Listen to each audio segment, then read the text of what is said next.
So you survived the typhoon and you reached Japan. Yes, but that was also a difficult experience. I uh, I saw many things in in my first visit, and there have been other visits that I can expand more on the experience. But it came time for me to go, and there was a French ship, and the day came to depart, and I was down in the hold, Mhm. hot and smelly. So how long were you in Japan before About two boarding the weeks. ship? About 2 weeks, 2 weeks. yeah. Met some wonderful people. Actually, the man who was on the ship was a doctor who was also a horticulturist. Uh-huh. Mhm. And he took me around a lot to see gardens and nurseries. Extraordinary things that I've never seen before. And we'll get into that later because I went there again with Mary Helen and my daughter, Okay. Shally. So that day comes, I'm down in the hold. 1 hour passes, a second hour passes, and we're not leaving. And suddenly my name is called. Come up and see the captain. And all these Japanese officials are there, and they say, "You don't have the stamp to leave, so we have to take you off the ship." And then there are some French seamen, and they say, "We can hide you in here." I knew that mother meant me to stay. And so, with my little bit of baggage, hardly a bag, they put me off the ship. Mhm. And here I am, and a man meets me, and who I had met just previously. He was there to see me off, actually. And he says, "Well, come and stay with me. And I want you to have a beautiful experience also." So the next day, he takes me, and there's about 50 young kids, maybe between 8 and 12. And he said, "They want to play for you." It was an orchestra, Uh-huh. and they were all blind, and they played most beautiful music. And I was in tears, and then I had to sing for them. And it was quite a wonderful experience in the end. But it was traumatic being put off a ship. I'd never had that experience. So then, and he, who recently passed away, you may have heard, sent me some money to fly to Madras at that time. Broken sandals, one shirt, one pair of pants, and that was it. And the bus from Madras to Pondicherry was 3 rupees. I had 10 rupees to my name. Which year was this? 1961. I arrive in the ashram, and there's Dayabai waiting for me at Parc à Charbon Yeah. in those days. And he puts me up, and he becomes my protector. I arrive on November 23rd evening, Mhm. and the next day, darshan, and I see Mother. Oh.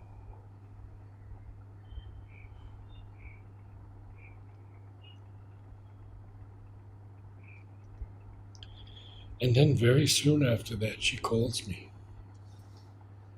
Now, in those days, no one was in the room with her. You went out of Sri Aurobindo's room, crossed the middle room, then the room where they would give darshan, and then just as you're going out the door, there was Mother's chair. And you were ushered in there at Mother's feet, and just the two of you. So Mother greets me with this huge bonjour, and I touch her feet, and she says to me, would you like to talk or would you like to meditate? I knew nothing about meditation, but I said, meditate, Mother. Now I'm telling something that is a little difficult to tell. But I think I should tell it at this point in my life. I'll be 80 next year, and it's maybe time to share with the world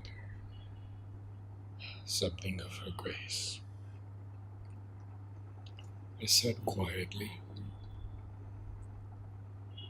and then this flame starts, and it starts going up, and then these huge flames are going up in me, and burning, but there's no heat. Mm-hmm. And it goes on and on. I don't know how long, maybe 15, 20 minutes. And I come out of it, just pouring tears and putting my head on Mother's feet. And she says to me, "You have just begun. The potentialities are very great."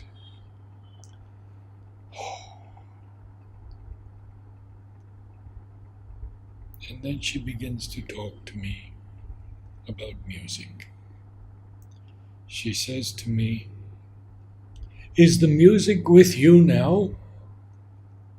And I say, "Yes, Mother, it's always with me." She says, "Not always." And she took it away for some time to prepare other things in me. It was incredible. But had you told the mother about your love of music, or Nothing. Nothing at all. And then she becomes very quiet. And she says to me in this huge voice, "You must bring down a new music." Well, I'm overwhelmed. And I say, "Mother," because as I told you, I had been singing in New York, singing with Russian choirs. And I actually had a basso profundo voice as well as a bass voice. And I still have a little bit of it left, not much. So I say to Mother, "But Mother, I don't know anything about combining words and music."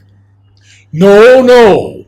You must go far above words and bring down the pure music."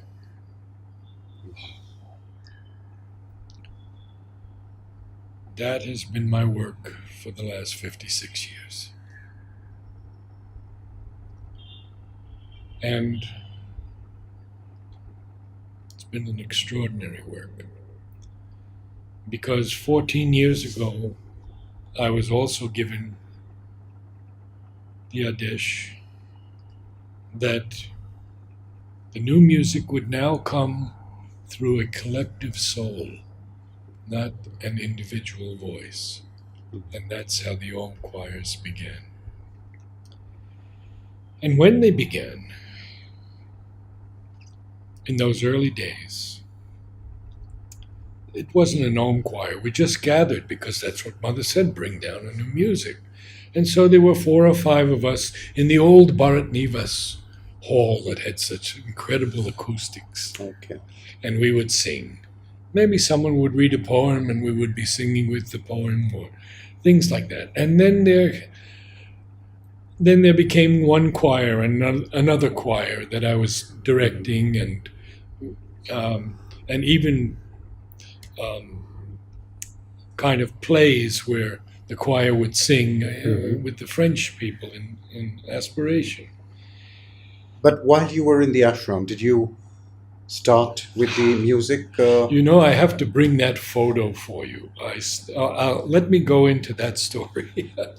I have a photo of the first ashram choir Oh, in 1961. And there's Prithwin Mukherjee Yeah. on his crutches, Yes. and Manoj and Lilu, and so many of them. Okay. Ratna and Dolly. Now, they learned very well. We were about 25, 30 people. Uh-huh. It was a big group. And some were good musicians also. So I had a friend, you may have known her, Marilyn Widman. Yes. Yes? Yes. And Marilyn she used to call me her lion. Yeah. And she used to order me around a little bit. Yeah. Take me to Gampatrams for chips mixture. Yeah. You remember this? Yeah. Nothing like it. Yeah. I mean, that atmosphere and everything. Well, Mother puts me up in Gampatram's place. Okay. And there's a little outside room. It's 2 rooms, beautiful rooms. Yeah. And I decide that I'll have these 3 girls do incredible paintings. Yes. Ravi Bala, Yeah. Chitra Niyogi, and grand sister Sandra. Okay. And they cover the walls. So I had people coming up all day long to see it. Dimitri would come with others. And anyway, back to the story. We have a choir now, and it's getting near Christmas. And Marilyn says to me, write to Mother and tell her that you're going to sing for her on Christmas Eve under her balcony. Okay, I write to Mother. No answer. Mother probably didn't get your message. Write to her again. So I write to Mother again. No answer. Now I'm getting a little bit concerned because I didn't want to disturb Mother. Yeah. Marilyn pushes me again. She says, okay, just write one more time. Mother will answer you. So I write to Mother, and Mother writes back, I would like you to stand by the Samadhi. And she came down and opened that window. Well, being a callow youth, what did I know that this was going to be a darshan? Mm-hmm.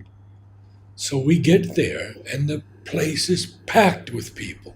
And there's just this little space for the choir right by the Samadhi. Now, I face the Samadhi, the choir faces Mother, and I give the tones.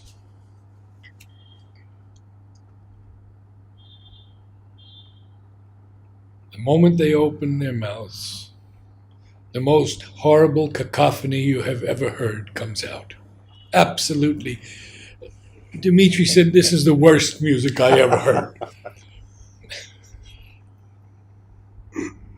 They didn't realize they had never sung outside, and the wind was taking the voices. They couldn't hear each other. What to do?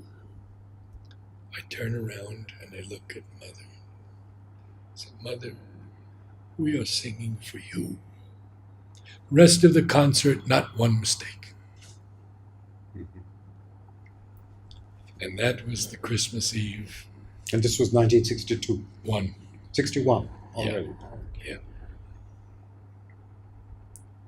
Our Mother further gave us some guidelines.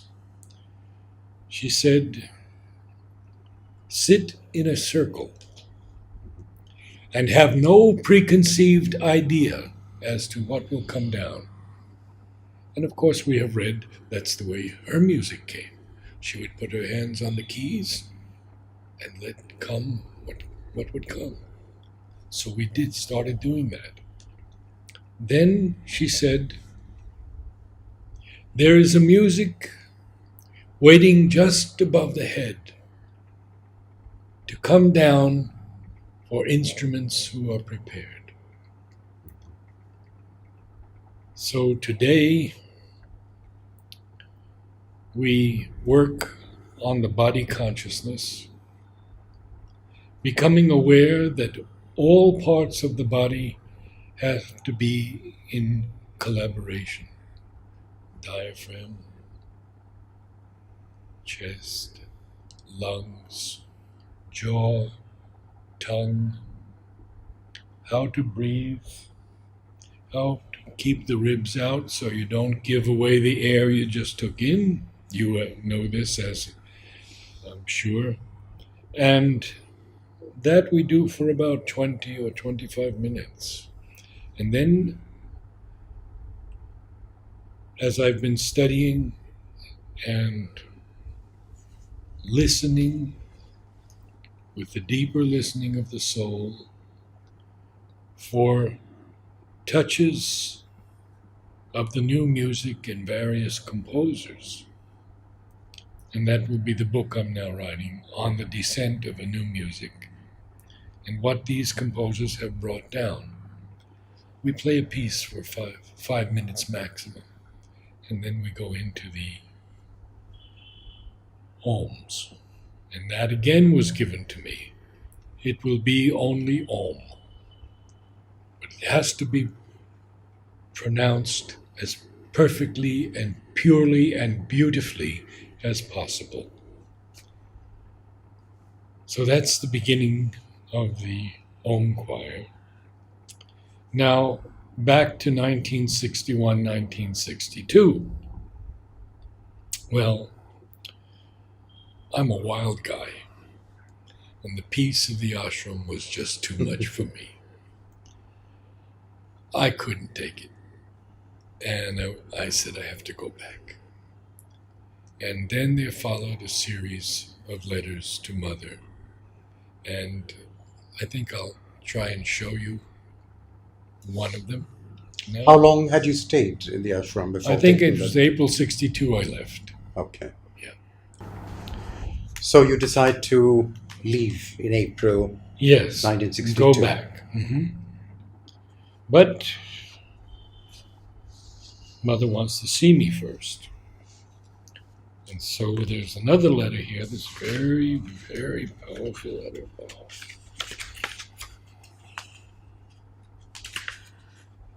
Did you ask her for permission before leaving, or the decision had been taken? That's a good question. I feel that, as I remember, I was in touch with her at almost every moment. And she wrote to me this most, I have to find this letter here.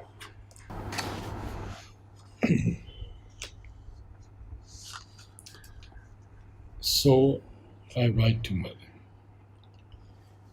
And I write, these problems are now confronting me, and I turn to you for their solution.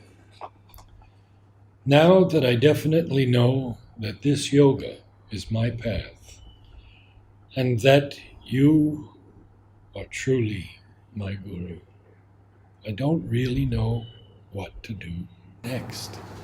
She had turned my life upside down. That one meeting was all it took. Just to look into her eyes, to be at her feet.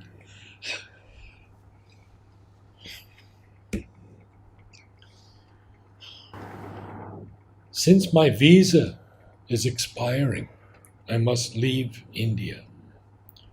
Should I visit Europe and the Middle East, or return directly to America? And there's another.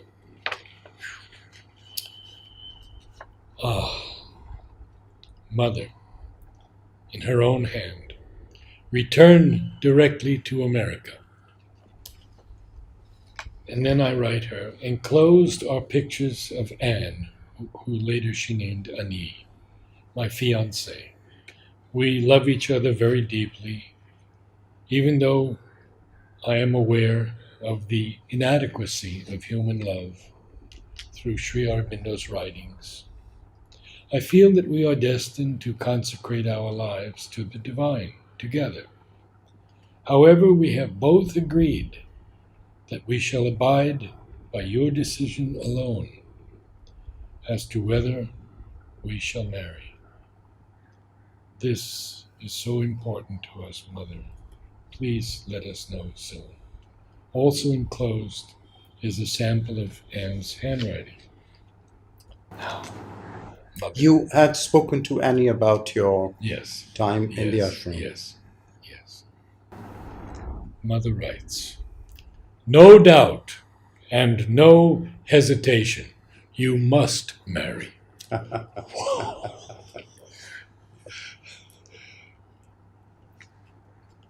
Now, then, because I hadn't heard from her yet, if I return through Europe, should I go with Ivan Lara? I am not sure whether it is good for me to be with him. He was one of the most handsome men I ever met. And joyous and But someone who had humorous. come to the ashram? Yes. And he said, I'll take you through Europe. I will show you Europe and we'll meet so many girls and have parties. Mother writes, better not. And she underlines not. The most extraordinary thing, Maurice, is that when I go to her, weeks later, she had seen so many thousands of people, and she picks up every point as I had written it.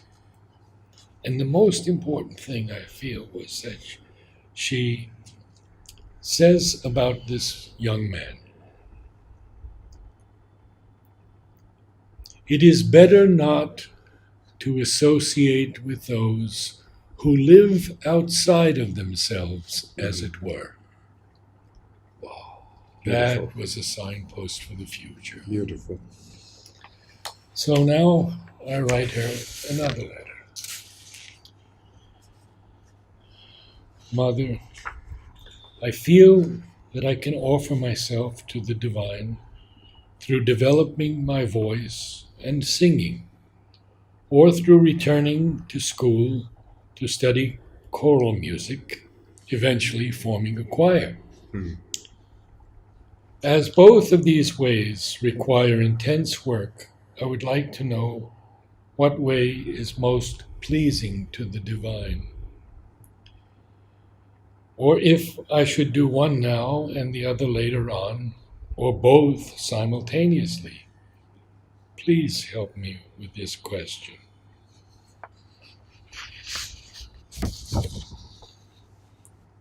One or the other, because the most important thing is not so much what you choose, but the spirit in which you will do it. And then that last line, that I shall take into many new births. Keep living in you the spirit of consecration, and all will be all right. What did a 23-year-old know about consecration? Beautiful. And so you finally left I left. in April. And I You went back to America. was determined to work for the mother, whatever I could do. And perhaps in our next series, I can talk about that.